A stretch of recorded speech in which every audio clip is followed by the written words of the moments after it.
Cuando abrí ese pequeño papel arrugado, jamás imaginé que esas 5 palabras escritas por mi hija cambiarían todo. Finge que estás enferma y vete. La miré confundida, y ella solo negó con la cabeza, suplicándome en silencio que le creyera. Más tarde descubriría por qué. Si acabas de llegar y quieres seguir nuestros videos, suscríbete al canal, porque quizá no nos encuentres de nuevo. Esa mañana empezó como cualquier otra en nuestra casa, en las afueras de Chicago.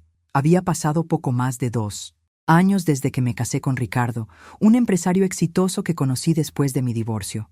Nuestra vida parecía perfecta ante todos. Una casa cómoda, dinero en el banco, y mi hija Sofía finalmente tenía la estabilidad que tanto necesitaba. Sofía siempre fue una niña observadora, demasiado callada para sus 14 años.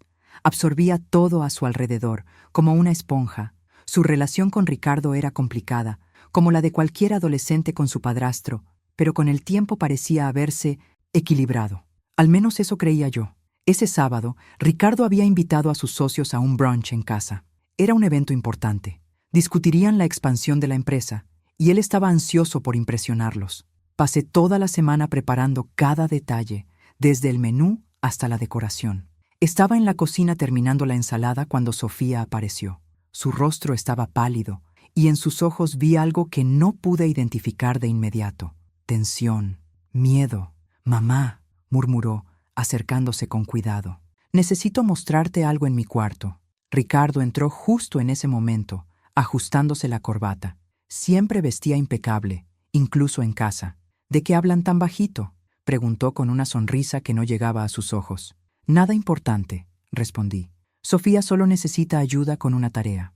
«Bueno, no tarden», dijo mirando su reloj. «Los invitados llegan en 30 minutos y te necesito aquí». Asentí y seguí a mi hija por el pasillo. Al entrar a su habitación, cerró la puerta con rapidez. «¿Qué pasa, cariño?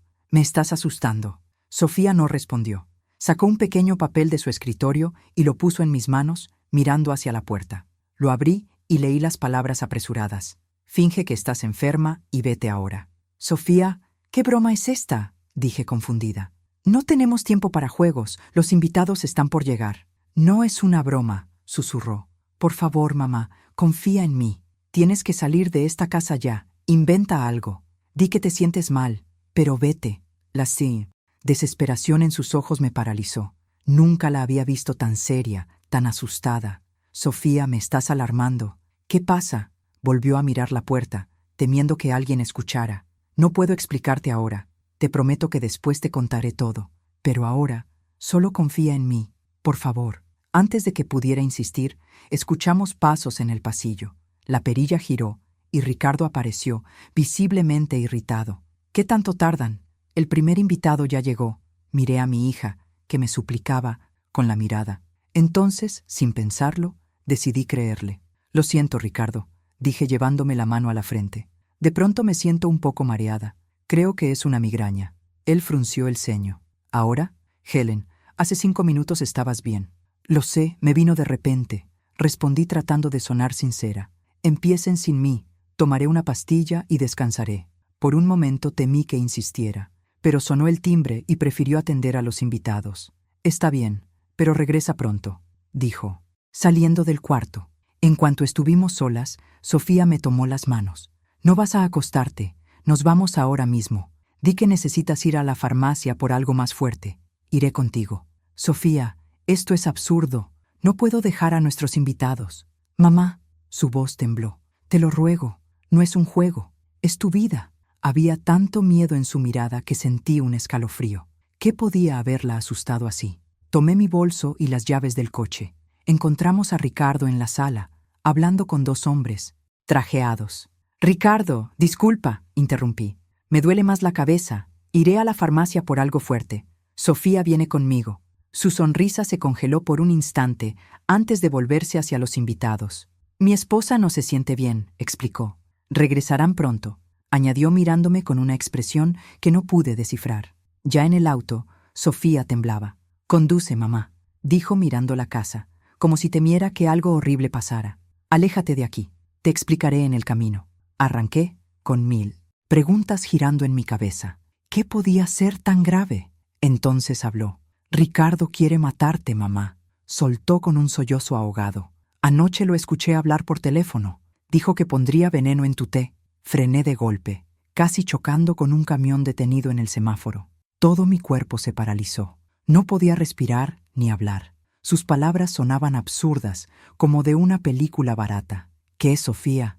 Eso no tiene gracia, logré decir con voz débil. ¿Crees que bromeó con algo así? Sus ojos se llenaron de lágrimas. Lo escuché todo, todo, mamá. Un claxon detrás nos hizo reaccionar. Avancé sin rumbo, solo queriendo alejarme de esa casa. Dime exactamente qué escuchaste, pedí, intentando mantener la calma. Aún sentía mi corazón golpear contra las costillas, como un animal enjaulado. Sofía respiró hondo antes de hablar. Bajé por agua anoche. Era tarde, quizá las 2 de la mañana. La puerta del despacho de Ricardo estaba entreabierta y la luz encendida. Estaba al teléfono, susurrando. Hizo una pausa, como reuniendo valor. Al principio pensé que hablaba de la empresa, pero luego dijo tu nombre. Apreté el volante hasta que mis nudillos se pusieron blancos. Todo está planeado para mañana. Elena tomará su té como siempre en estos eventos. Nadie sospechará nada. Parecerá un infarto. Tú me lo aseguraste. Y después se rió. Mamá, se rió, como si hablara del clima. Sentí el estómago revolverse. No podía ser verdad. Ricardo, el hombre con quien compartía mi vida, planeando matarme. Era absurdo. Quizá entendiste mal, dije, buscando desesperadamente otra explicación. Tal vez hablaba de otra Elena, o era una metáfora de negocios. Sofía negó con fuerza. No, mamá. Hablaba de ti, del brunch de hoy. Dijo que con tu ausencia tendría acceso total al dinero del seguro y a la casa. Vaciló antes de añadir. También mencionó mi nombre, que después se encargaría de mí. Un escalofrío me recorrió. Ricardo siempre había sido tan atento, tan cariñoso. ¿Cómo no lo vi? ¿Por qué lo haría?, murmuré. El seguro, mamá. El que sacaron hace 6 meses. ¿Recuerdas? $1.000.000. Sentí como si me golpearan el pecho. Claro, el seguro. Ricardo insistió tanto. Decía que era para protegerme. Pero ahora todo encajaba. Desde el principio, su plan era otro. Hay más, continuó Sofía, apenas en un hilo de voz. Después de colgar, empezó a revisar unos papeles. Esperé a que saliera y entré al despacho. Había documentos de sus deudas. Mamá, muchas deudas. Parece que la empresa está casi en quiebra. Orillé el coche, incapaz de seguir manejando con la mente tan revuelta. ¿En quiebra? Él siempre decía que el negocio iba excelente, que estábamos seguros. También encontré esto, dijo Sofía, sacando un papel doblado. Es un estado de cuenta de otro banco, a su nombre. Ha estado transfiriendo dinero ahí por meses, poco a poco. Tomé el papel con las manos temblando. Era cierto, una cuenta secreta, acumulando lo que parecía ser nuestro dinero, en realidad mío, el de la venta del departamento que heredé de mis padres. La verdad se volvió clara y cruel. Ricardo no solo estaba arruinado, me había estado robando desde hacía meses, quizá desde el principio, y ahora, con menos dinero y más deudas, valía más muerta que viva. Dios mío, susurré con náusea.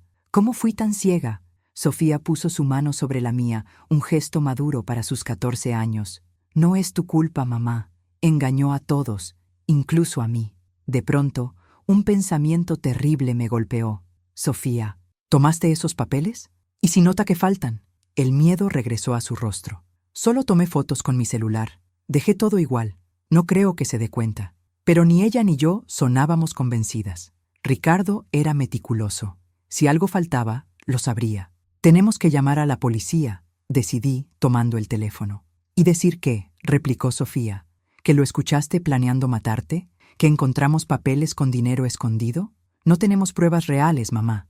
Y tenía razón. Sería su palabra, la de un empresario respetado, contra la mía y la de una adolescente confundida. Ya imaginaba cómo girarían la historia. Mientras pensábamos qué hacer, mi celular vibró. Un mensaje de Ricardo. ¿Dónde estás? Los invitados preguntan por ti. Un escalofrío me recorrió. Su tono era tan normal, tan cotidiano, como si no hubiera planeado asesinarme. ¿Qué hacemos ahora?, preguntó Sofía con la voz temblorosa. No tenía respuesta.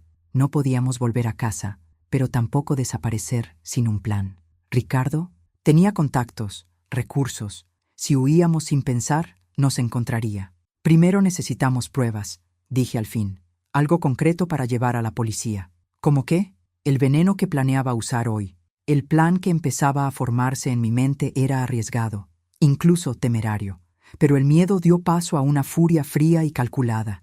Teníamos que actuar. «Vamos a regresar», anuncié girando la llave. «¿Qué?», exclamó Sofía pálida. «Mamá, ¿te volviste loca? Va a matarte».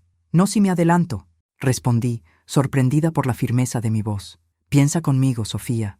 Si huimos sin pruebas, dirá que tuve un ataque de nervios, que te arrastré conmigo. Nos hallará, y será peor». Di una vuelta en U, rumbo a casa. Necesitamos evidencia. El veneno es nuestra mejor opción. Si lo encontramos, podremos probarlo. Sofía me miró con mezcla de miedo y admiración. ¿Y si nos descubre? Seguiremos con la farsa. Diré que fui a la farmacia, tomé algo y me siento mejor. Tú ve directo a tu cuarto. Di que te duele la cabeza.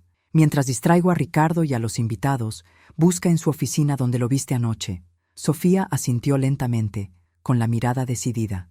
¿Y si encuentro algo? ¿O si él se da cuenta? Tragué saliva. Mándame un mensaje con la palabra ahora. Si lo recibo, invento una excusa y nos vamos. Si encuentras algo, toma fotos, pero no te lleves nada. No puede notar que falta algo. Al acercarnos a la casa, sentí los latidos retumbar en mi pecho. Estaba a punto de volver al nido del lobo, sabiendo que el hombre al que llamaba mi esposo planeaba matarme. La idea era tan irreal que parecía una pesadilla, una de la que deseaba despertar. Al estacionar frente a la casa, noté más autos que antes. Todos los invitados ya habían llegado. ¿Recuerdas el plan?, le dije a Sofía mientras caminábamos a la puerta. Actúa natural. Si en algún momento sientes peligro, sal de inmediato y ve a casa de la señora Gable, la vecina. ¿Entendido? Ella asintió, apretando mi mano antes de entrar. El murmullo de conversaciones y risas nos envolvió al abrir la puerta. En la sala, unas 10 personas charlaban animadamente, copas de champaña en mano. Ricardo estaba en el centro, contando una historia que hacía reír a todos. Cuando nos vio, su sonrisa titubeó un instante antes de recomponerse. «¡Ah, ya regresaron!», exclamó, rodeándome la cintura con un brazo. Su toque, antes reconfortante, ahora me repugnaba. «¿Te sientes mejor, amor?». «Un poco», respondí, fingiendo una sonrisa. «La medicina empieza a hacer efecto». «Me alegra», dijo, volviéndose hacia Sofía. «Y tú, pequeña, te ves algo pálida». «También me duele la cabeza», murmuró ella, interpretando su papel con perfección. «Creo que iré a acostarme». «Claro, claro», respondió Ricardo, con una preocupación tan convincente que si no supiera la verdad le habría creído. «Descansa. Si necesitas algo, estamos abajo». Sofía subió las escaleras y yo me quedé con los invitados, aceptando un vaso de agua que Ricardo me ofreció. Rechacé el champaña, alegando que no mezclaba con la medicina. «¿Y nada de té hoy?», preguntó con aparente casualidad. Un escalofrío me recorrió. «Creo que no», respondí ligera. «Evito la cafeína cuando tengo migraña». Algo se ensombreció en su mirada por un segundo, pero enseguida volvió su encanto habitual. «Muy prudente. Ven, quiero presentarte a alguien». Mientras me guiaba entre los invitados, mantenía una sonrisa fija, aunque por dentro estaba en alerta total. Cada vez que tocaba mi brazo, tenía que contener el impulso de apartarme.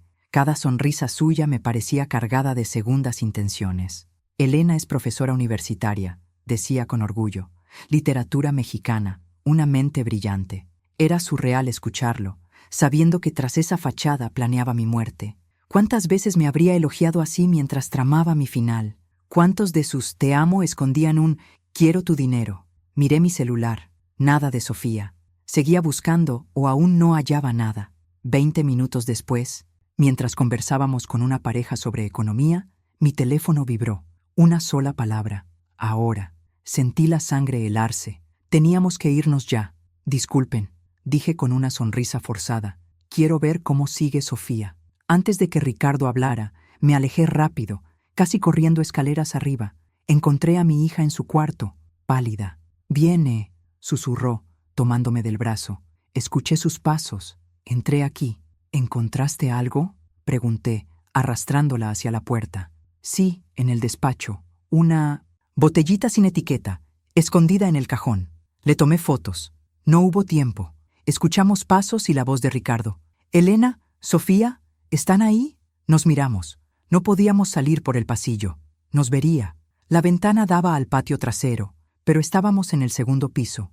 Una caída peligrosa. «Quédate aquí», le susurré. «Fingiremos que solo hablábamos». La puerta se abrió. Ricardo entró, su mirada fija en el rostro asustado de Sofía. «¿Todo bien aquí?», preguntó con tono casual, pero ojos alerta. «Sí», respondí. «Sofía sigue con dolor de cabeza. Vine a ver si necesitaba algo». Él nos observó un momento. «Ya veo. ¿Y tú, amor, te sientes mejor?» «Un poco», mentí. «Creo que volveré con los invitados». Sonrió, pero sin calidez. «Excelente. Por cierto, te preparé ese té especial que te gusta. Te espera en la cocina». Sentí el estómago torcerse. El té, la trampa. «Gracias, pero creo que hoy no», dije. «Insisto», interrumpió amable, aunque con firmeza. «Es una nueva mezcla que mandé pedir. También ayuda con los dolores de cabeza». Comprendí entonces el peligro real. Si me negaba demasiado, sospecharía. Si lo bebía, moriría. «Está bien», cedí, ganando tiempo. «Solo quiero quedarme unos minutos más con Sofía». Ricardo dudó un instante. Luego asintió. «No tardes. Los invitados preguntan por ti». Cuando cerró la puerta, nos miramos aterradas. «El té», susurró Sofía. «Va a insistir en que lo tomes». «Lo sé», respondí, sintiendo el pánico subir. «Tenemos que salir ya, aunque sea por la ventana». Pero entonces escuché algo que me heló la sangre, el sonido de una llave girando desde afuera. Ricardo no solo nos vigilaba, nos había encerrado. «¿Nos encerró?», gritó Sofía corriendo hacia la puerta. Tiró del picaporte inútilmente. El pánico amenazó con dominarme, pero me obligué a pensar. Si nos había cerrado, era porque sospechaba. Tal vez notó su escritorio alterado. Tal vez vio el miedo en nuestros rostros. «La ventana», decidí, moviéndome rápido. «Es nuestra única salida». Abrí la cortina. Eran unos 4 metros de caída. No mortal, pero sí peligrosa. «Es muy alto, mamá», murmuró Sofía. «Lo sé, pero no tenemos opción». Busqué con la mirada y la encontré. La colcha. «Usaremos esto como cuerda». La arranqué de la cama y la até a la base pesada del escritorio. No alcanzaría hasta el suelo, pero reduciría el impacto. «Mamá», susurró Sofía, señalando la puerta. «Viene».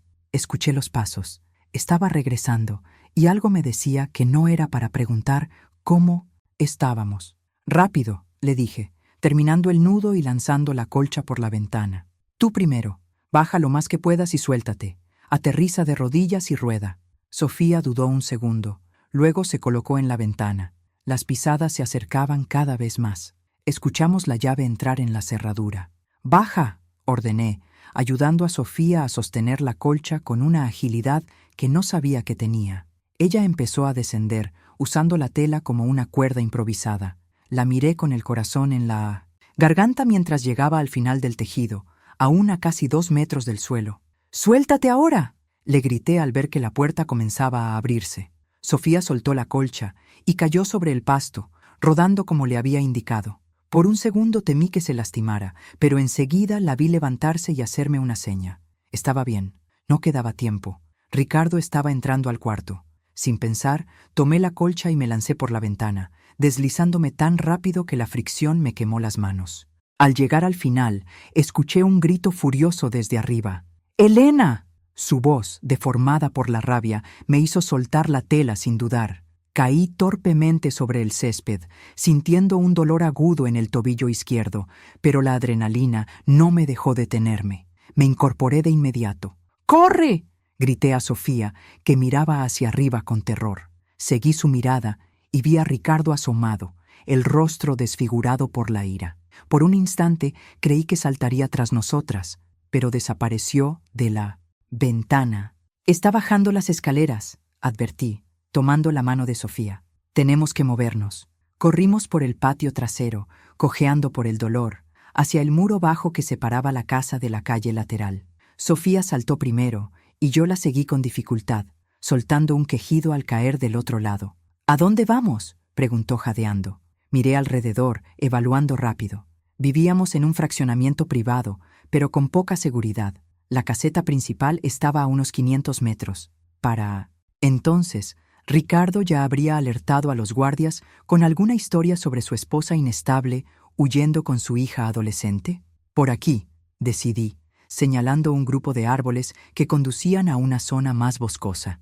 Cruzaremos por el bosque y saldremos por la puerta de servicio.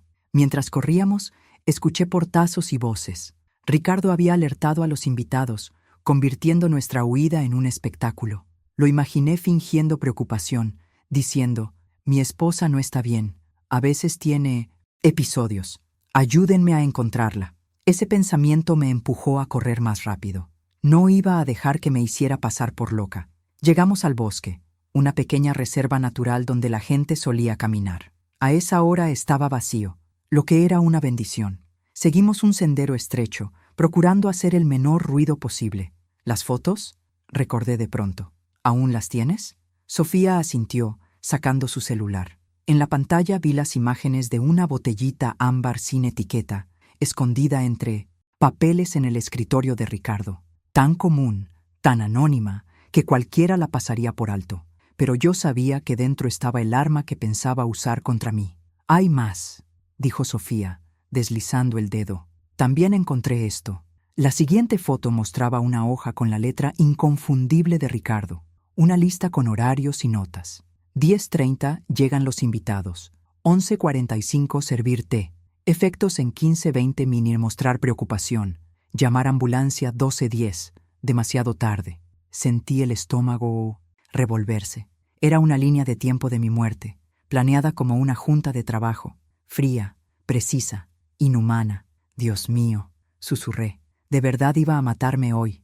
Oímos voces a lo lejos, acercándose entre los árboles. «Vamos», dije, tirando de la mano de Sofía.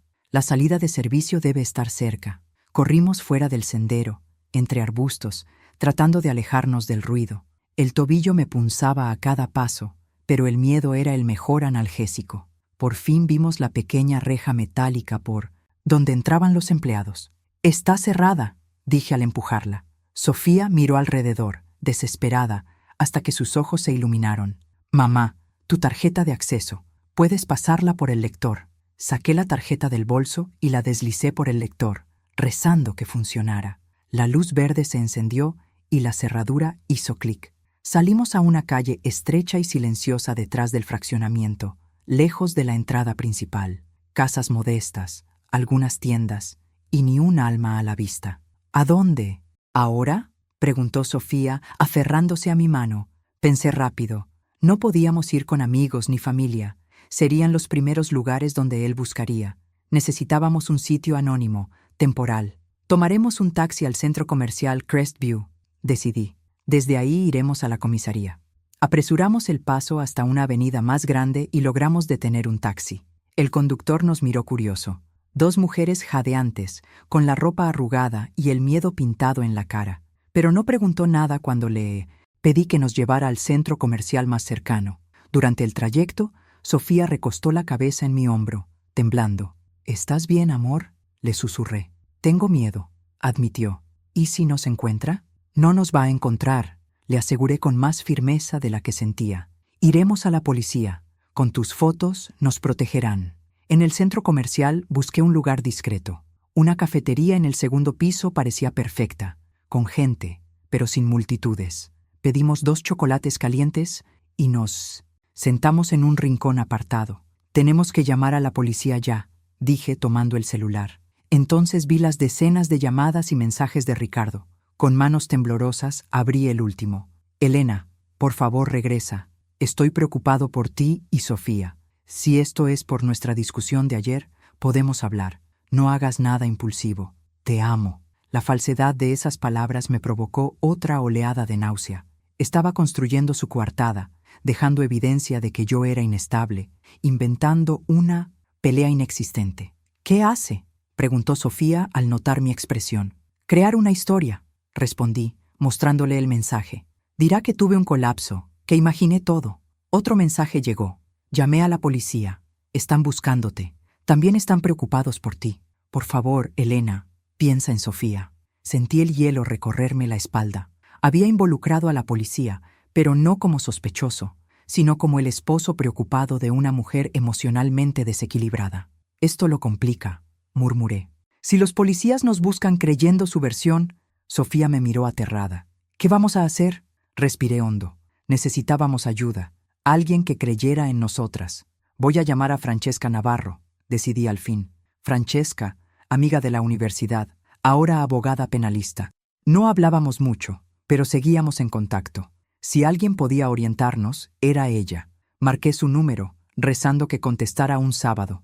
Francesca, soy Elena, dije en cuanto respondió. Tengo un problema grave. Necesito tu ayuda. Durante 20 minutos le conté todo. La nota de Sofía, la llamada que escuchó, las fotos del frasco y la lista, nuestra fuga desesperada. Francesca escuchó sin interrumpir, haciendo solo preguntas precisas. ¿Dónde estás ahora?, preguntó al final. En el centro comercial Crestview, en la cafetería del segundo piso. Quédate ahí, ordenó. Voy para allá.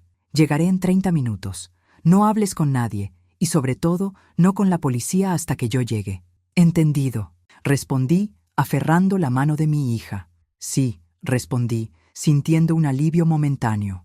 Gracias, Francesca. Mientras esperábamos, Sofía y yo permanecimos en silencio, observando con nerviosismo a la gente a nuestro alrededor. Cada hombre que entraba a la cafetería me hacía estremecer, temiendo ver el rostro de Ricardo. ¿Cómo lo supiste?, le pregunté por fin, tomando sus manos sobre la mesa. Ya desconfiaba de él desde hace tiempo, mamá, confesó, bajando la mirada. Cosas pequeñas, la forma en que te veía cuando creía que nadie lo notaba, fría, calculadora, o cómo se ponía tenso cuando hablabas del dinero de la venta del departamento.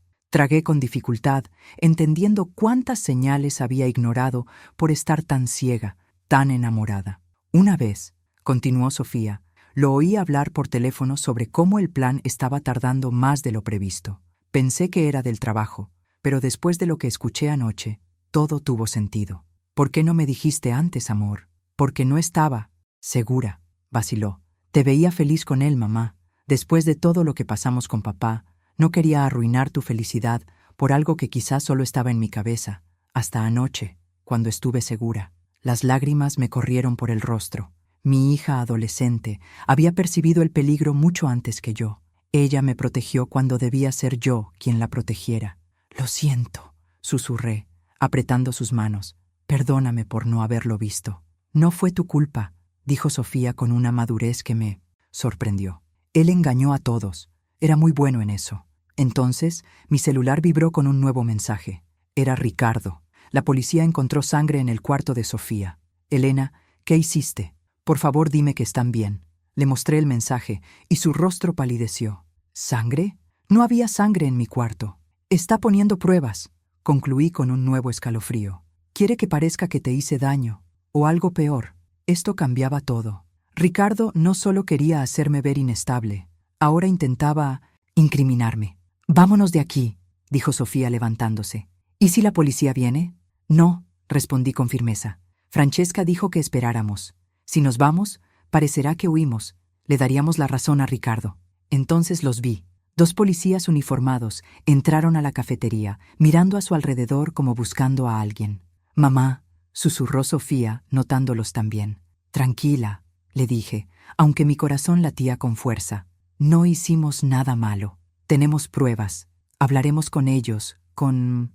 ¡Cuidado! Los oficiales nos vieron y se acercaron a la mesa. En sus ojos noté el reconocimiento. Probablemente ya tenían nuestra descripción, quizá hasta fotos. ¿La señora Elena Mendoza?, preguntó uno. Sí, soy yo, respondí con la voz más calmada que pude. Su esposo está muy preocupado por usted y su hija, dijo con tono profesional.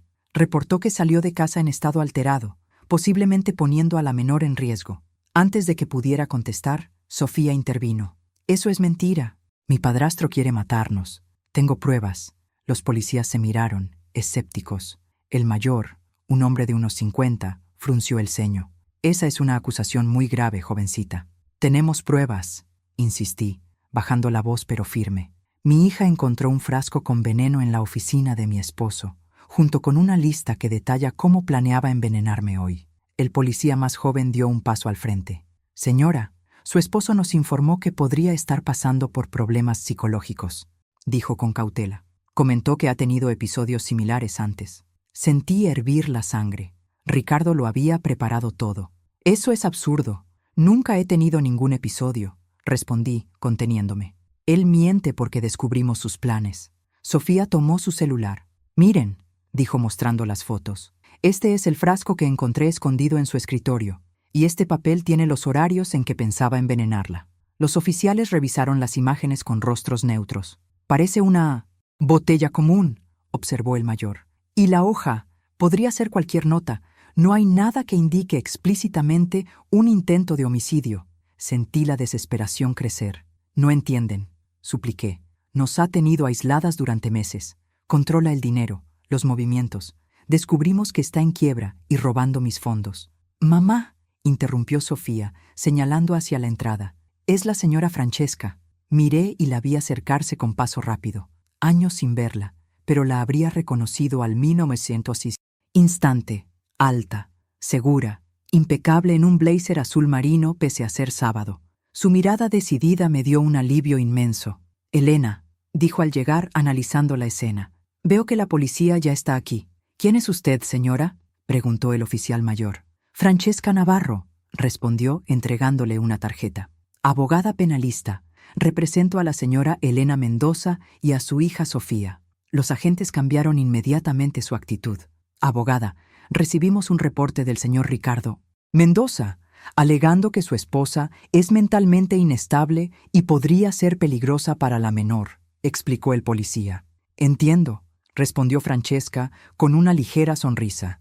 ¿Y consideraron que el señor Mendoza podría estar mintiendo para cubrir sus propios crímenes? El silencio de los oficiales fue revelador. Aclaremos algunos puntos, continuó sentándose a mi lado. Mis clientas tienen evidencia fotográfica de sustancias potencialmente letales y documentación escrita que sugiere un intento de envenenamiento. Además, la menor escuchó una conversación telefónica donde el señor Mendoza describía su plan.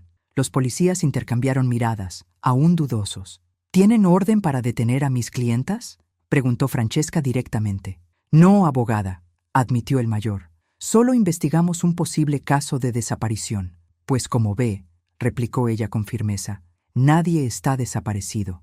Mis clientas están a salvo y alejadas de una amenaza real.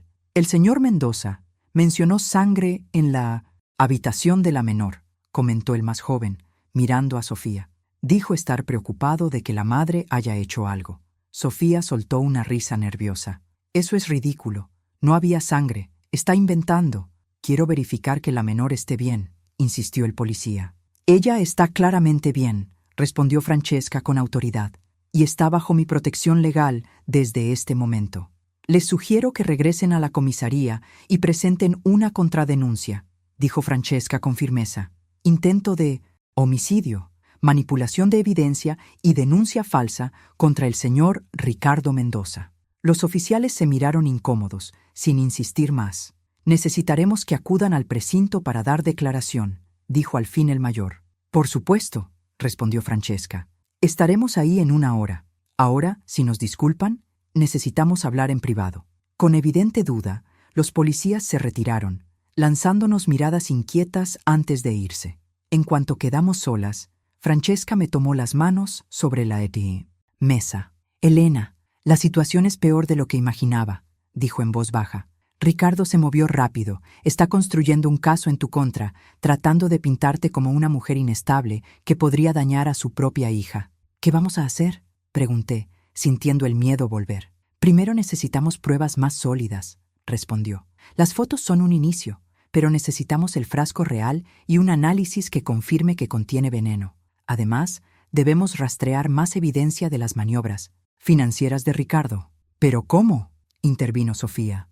No podemos regresar a la casa. No necesitan hacerlo, la tranquilizó Francesca.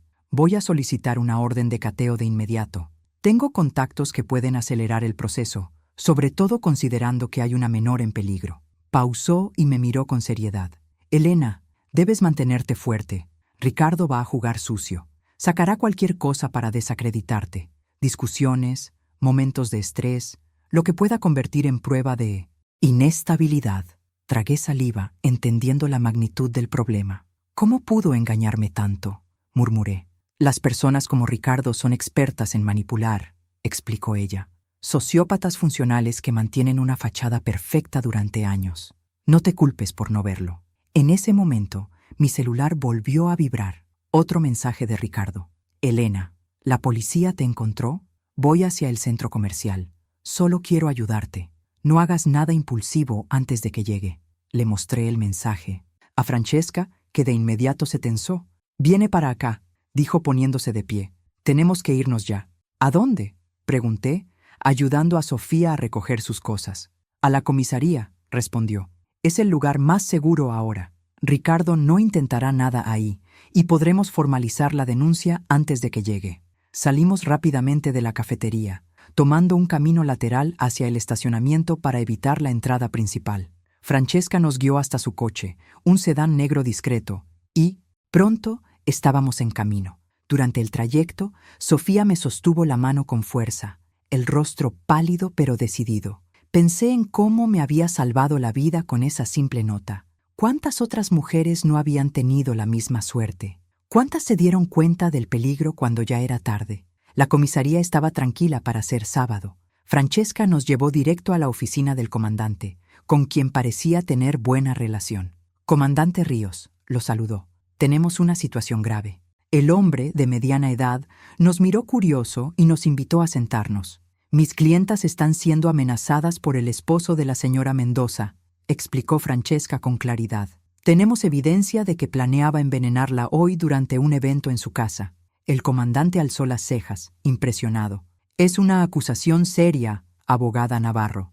Y tenemos pruebas serias, replicó ella, indicando a Sofía que mostrara las fotos. El comandante examinó las imágenes con más atención que los policías, del centro comercial. Mientras observaba, Francesca continuó. También creemos que el señor Mendoza está desviando el dinero de la señora Elena y podría estar involucrado en fraude financiero. Ha intentado desacreditarla, alegando una supuesta inestabilidad mental que nunca fue diagnosticada. Entiendo, dijo el comandante, devolviendo el teléfono. Necesitamos más que fotos, abogada. El frasco, análisis toxicológico, pruebas concretas. Precisamente por eso solicito una orden de cateo, respondió Francesca, entregándole documentos preparados durante el trayecto. Hay una menor en riesgo y creemos que el señor Mendoza está fabricando pruebas falsas en este momento. El comandante comenzó a revisar los papeles cuando un murmullo recorrió la entrada. A través del vidrio de la oficina, vi a Ricardo entrar acompañado de los mismos oficiales del centro comercial. Su rostro era una máscara perfecta de preocupación y alivio. «Elena, Sofía», exclamó, intentando entrar, pero un agente lo detuvo. «Gracias a Dios están bien». El comandante miró de él a nosotras, evaluando la escena. ¿Es este el hombre del que hablaban? Sí, respondí, sintiendo mi cuerpo tensarse. Este es Ricardo Mendoza, mi esposo. El comandante hizo un gesto para dejarlo pasar. Ricardo se acercó, intentando abrazar a Sofía, quien retrocedió instintivamente. «¿Qué está pasando?», preguntó con una confusión tan convincente que de no saber la verdad habría dudado. «Elena, ¿por qué te fuiste así?» Los invitados estaban preocupados. Yo estaba desesperado. «Señor Mendoza», interrumpió el comandante, «la señora Elena y su abogada están presentando una denuncia contra usted por intento de homicidio». Ricardo fingió sorpresa, mirando del comandante a mí. «Esto es absurdo», exclamó. «Elena, ¿qué haces? ¿Es por esa medicina? Ya te expliqué. Era solo para ayudarte con los ataques de ansiedad».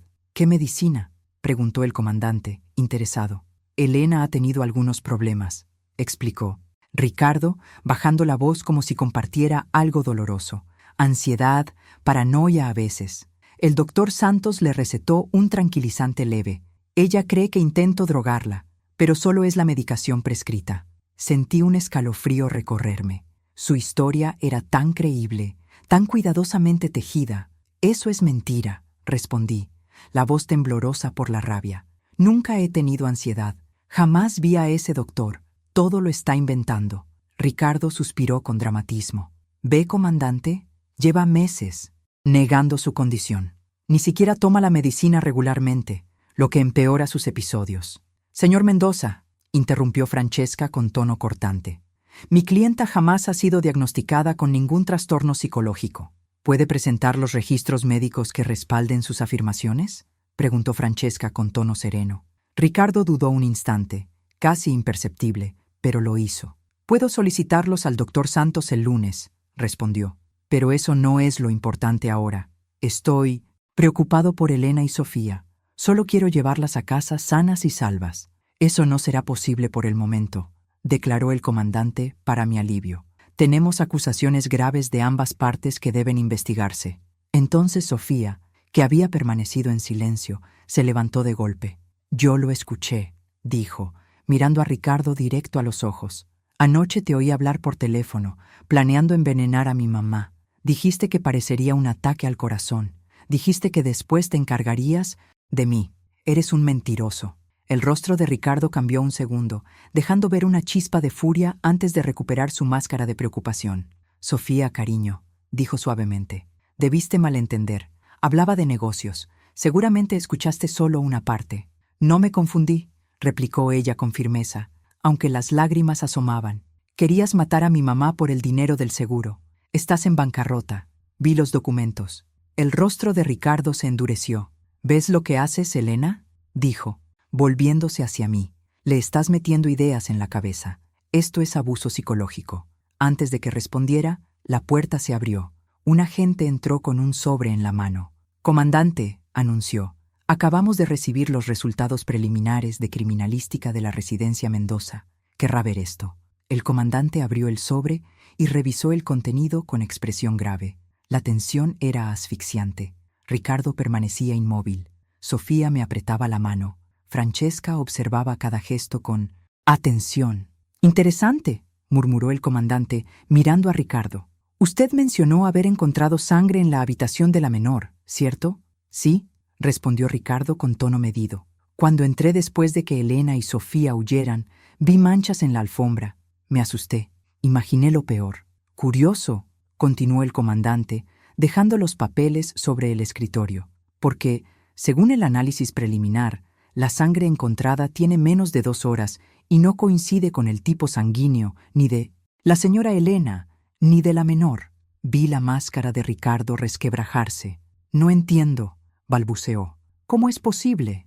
«La sangre», explicó el comandante lentamente, «coincide con su tipo sanguíneo, señor Mendoza, lo que sugiere que fue usted quien la colocó ahí». Un silencio denso invadió la sala. Ricardo parecía calcular a toda velocidad. «Eso es imposible», dijo al fin. «Debe haber un error. No me he cortado hoy. De hecho», añadió el comandante, «Forenses encontró un pequeño frasco con sangre escondido al fondo de su cajón de calcetines. Parece que usted mismo la había guardado». El rostro de Ricardo palideció visiblemente.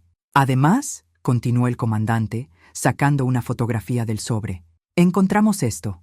Era el frasco ámbar que Sofía había fotografiado, ahora dentro de una bolsa de evidencia. El contenido está siendo analizado, pero las pruebas iniciales indican una sustancia parecida al arsénico. No exactamente algo que se use en medicamentos para la ansiedad, ¿verdad? «Señor Mendoza», Ricardo se levantó de golpe, el rostro deformado por la rabia y el pánico. «Esto es absurdo. Un montaje. Elena debió haberlo puesto ahí». «¿Cuándo exactamente lo habría hecho?», preguntó Francesca con calma. «Si usted mismo dijo que ella y su hija huyeron desde la mañana y llevan aquí más de 2 horas». Ricardo miró a su alrededor como un animal acorralado. «No entienden», gritó. «Elena no es quien creen. Es manipuladora. Me ha estado robando por meses». «Qué curioso que mencione el robo», interrumpió el comandante, «porque también encontramos documentos bancarios bastante interesantes en su oficina. Transferencias regulares de la cuenta compartida a una cuenta offshore en las Islas Caimán. Era como ver derrumbarse una casa de naipes.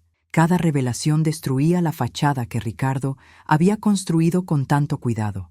Su rostro, antes imagen de preocupación, reveló por fin lo que siempre había estado debajo: odio frío, cálculo, desprecio. «Todo tiene una explicación», insistió, aunque su voz ya no sonaba firme. «Estoy seguro de que sí», respondió el comandante poniéndose de pie, «y tendrá oportunidad de explicarlo formalmente. Ricardo Mendoza queda detenido por intento de homicidio, manipulación de evidencia, denuncia falsa y fraude financiero». Hizo una seña a los agentes en la puerta. Fue como si un interruptor se encendiera dentro de Ricardo. En un instante desapareció toda su fachada.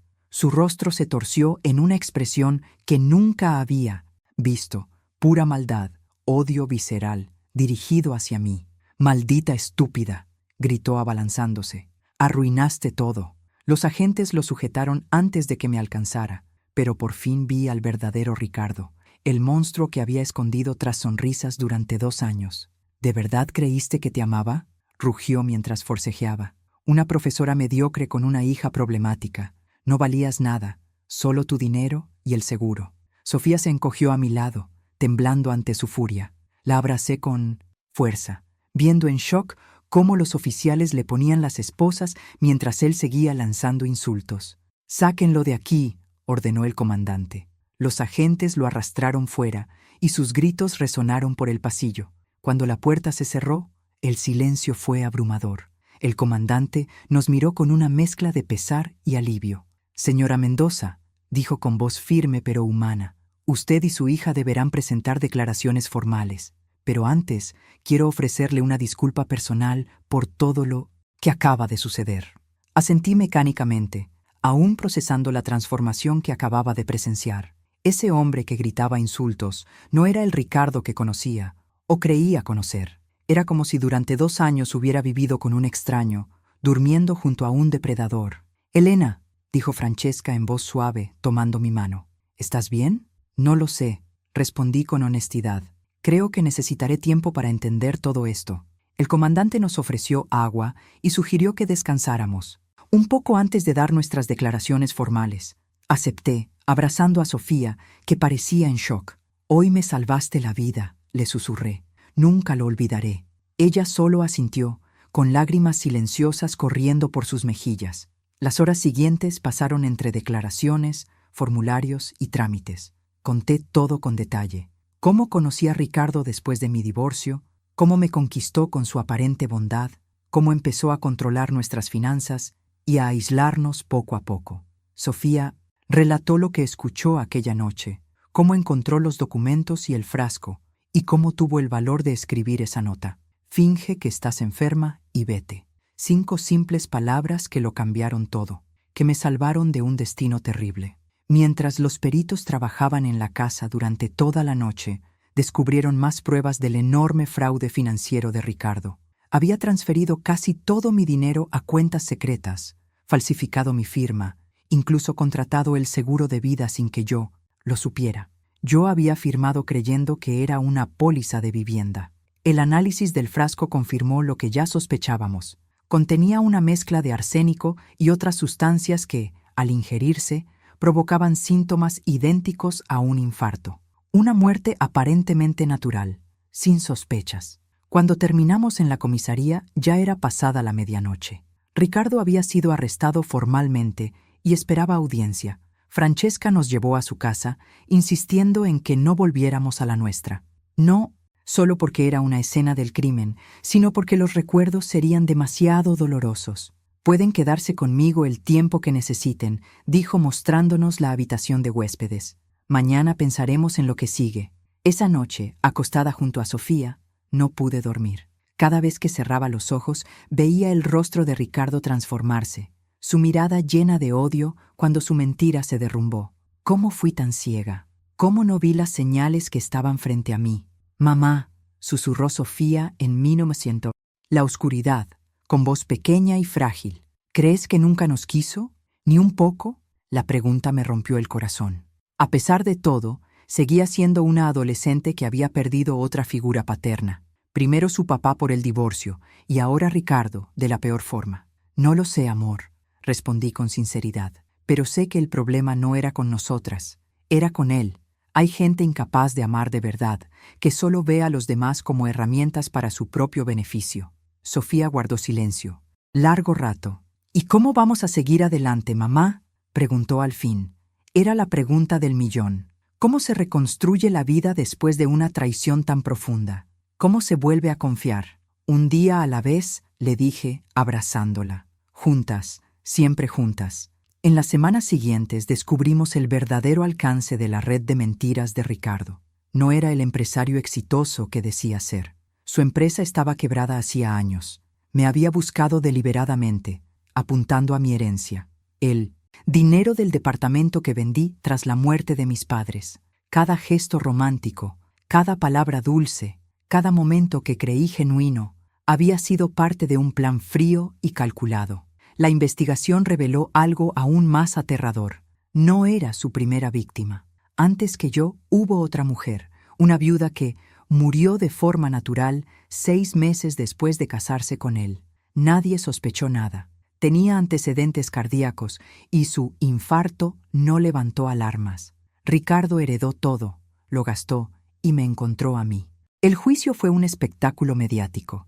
La historia del esposo que planeó envenenar a su esposa por dinero, detenido gracias al valor de una adolescente, cautivó a todos. Sofía y yo tuvimos que revivir ese día una y otra vez en declaraciones, entrevistas y en la propia sala del tribunal. Pero, a diferencia de lo que temía, el proceso, aunque doloroso, también fue una forma de liberación. Cada prueba, cada testimonio, me ayudó a entender que no era culpable, que no era tonta por no haber visto. Ricardo era un sociópata hábil, un depredador que perfeccionó su engaño durante años. Cuando por fin llegó la sentencia, fue contundente. 30 años por intento de homicidio en primer grado y 15 más por fraude financiero, con indicios de su implicación en la muerte de su exesposa. 6 meses después de aquel sábado fatídico, Sofía y yo nos mudamos a un nuevo departamento en otro barrio. Más pequeño, sí, pero nuestro. Libre de recuerdos tóxicos, lleno de esperanza. Esa mañana, mientras acomodaba unos libros, encontré entre las páginas un papel doblado. Reconocí de inmediato la letra de mi hija. Finge que estás enferma y vete. Guardé la nota en una cajita de madera sobre mi buró, como recordatorio eterno no solo del peligro que enfrentamos, sino de la fuerza que descubrimos en nosotras mismas para sobrevivir. 1 año pasó desde aquel día. La vida siguió, como siempre hace, incluso después de los peores traumas. Sofía y yo encontramos una nueva normalidad, aunque las cicatrices, invisibles, permanecían. Un sábado soleado, preparábamos la comida juntas, un ritual semanal que habíamos adoptado. La observé cortar tomates con precisión, concentrada. Había crecido tanto, no solo en estatura, sino en madurez y fortaleza. ¿En qué piensas?, me preguntó al notar mi mirada.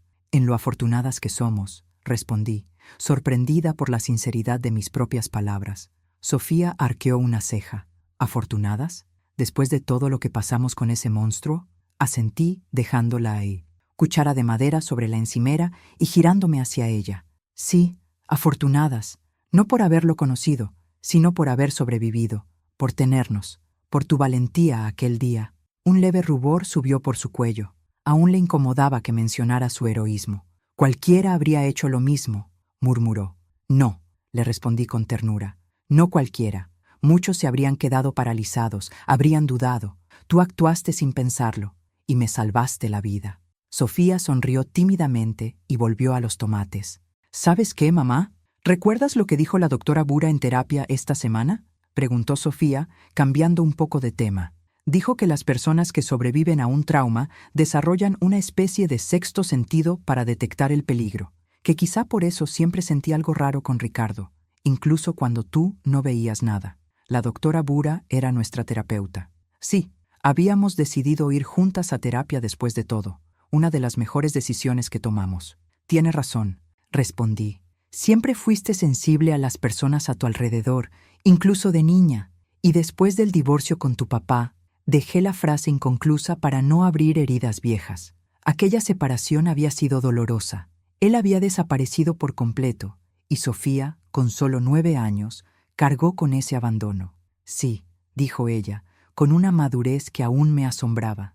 Creo que aprendí a reconocer a los hombres que no son de fiar. Continuamos preparando la comida en silencio, cada una perdida en sus pensamientos. El apartamento se llenaba de luz natural y del aroma de las especias. Una paz que hacía tiempo creía imposible nos envolvía. El timbre sonó, rompiendo el momento. «Debe ser Francesca», comenté mirando el reloj. Siempre llega temprano. Francesca ya no era solo nuestra abogada. Se había convertido en una amiga cercana, parte de nuestra nueva vida. Cenábamos juntas al menos una vez al mes, una costumbre que comenzó como reuniones legales y terminó en verdadera amistad. Abrí la puerta y ahí estaba, con una botella de vino y una expresión entusiasta. «Tengo noticias», anunció, abrazándome y luego a Sofía. «Buenas, por fin». Nos sentamos en la sala, intrigadas por su emoción. La policía consiguió la evidencia faltante en el caso de Luciana, la primera esposa de Ricardo, explicó. Exhumaron el cuerpo y hallaron rastros de arsénico en su cabello y uñas. Sentí un escalofrío. La confirmación de que Ricardo había asesinado antes de intentar hacerlo conmigo era aterradora, pero también me dio una sensación de justicia. Eso significa, empecé, significa que será juzgado por homicidio en primer grado, afirmó Francesca. Con su condena actual y esta nueva prueba, pasará el resto de su vida en prisión, sin posibilidad de libertad. Sofía suspiró con alivio. Entonces nunca saldrá. Nunca, aseguró Francesca. No volverá a lastimar a nadie. La noticia debería haberme traído solo paz, pero también sentí tristeza, no por él, sino por las vidas que destruyó, por Luciana, que no tuvo a una Sofía que la salvara. Hay algo más, añadió Francesca con un tono más alegre. La venta de los bienes de Ricardo se concretó.